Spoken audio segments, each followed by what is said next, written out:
Look, this is a scorecard from Joseph Goebbels. If you tell a lie big enough, and that's what they're doing, and you see Pelosi, you see Schumer. Ann just told me that Pelosi called the chairman of the Joint Chiefs of Staff, General Mark Milley, and they're trying to get him out on the 25th Amendment or to impeach him.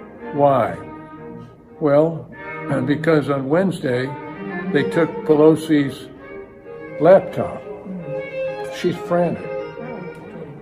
There were some people in there that were special forces mixed with Antifa, and they took her laptop and they have that data. We're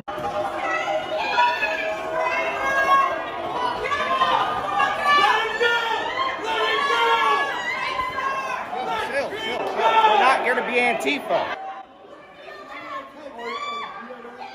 Because they have that data. I believe they also have a source that is talking like a songbird.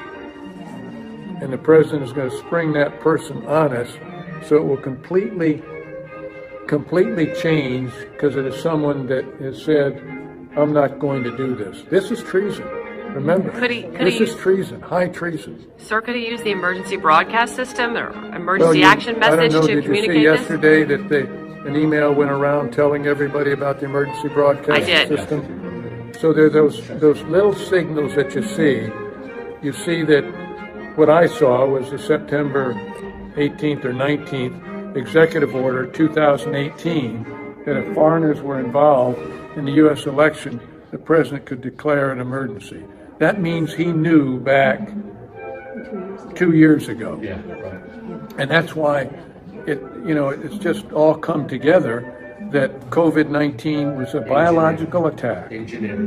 Let's not say it was an accident and it slipped out of a food market or anything. We're not that naive anymore.